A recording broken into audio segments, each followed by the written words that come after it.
معرفت کی دنیا کے معزز دوستو، میں ہوں سیدہ شہزادی اور آپ تمام دیکھنے اور سننے والوں کو السلام علیکم۔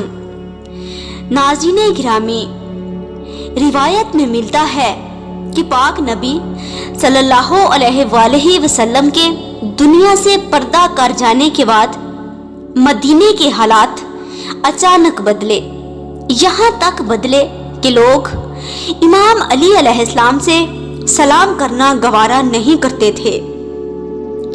پاک نبی کے پردہ کر جانے کے بعد 90 دن تک پاک سیدہ حضرت فاطمہ زہرا صلوات اللہ علیہا زندہ رہیں۔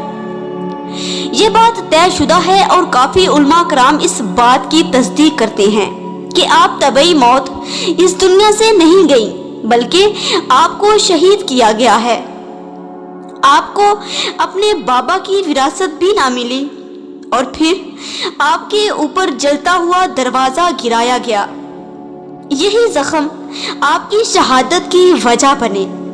ناظرین گرامی، امام مہدی علیہ السلام کے ظہور کرنے کے بعد جب امام کی عدالت لگے گی اور رجت کا سلسلہ شروع ہوگا تو پہلا مقدمہ جو امام مہدی علیہ السلام کی عدالت میں آئے گا وہ بی بی فاطمہ کی طرف سے دائر ہوگا۔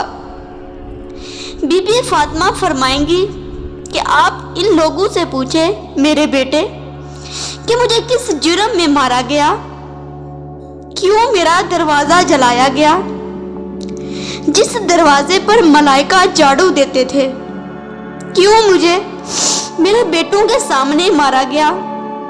یہ سن کر امام مہدی علیہ السلام کی آنکھوں سے آنسو جاری ہو جائیں گے، پھر آپ تلوار اٹھائیں گے اور ظالموں کو نیست و نابود کریں گے۔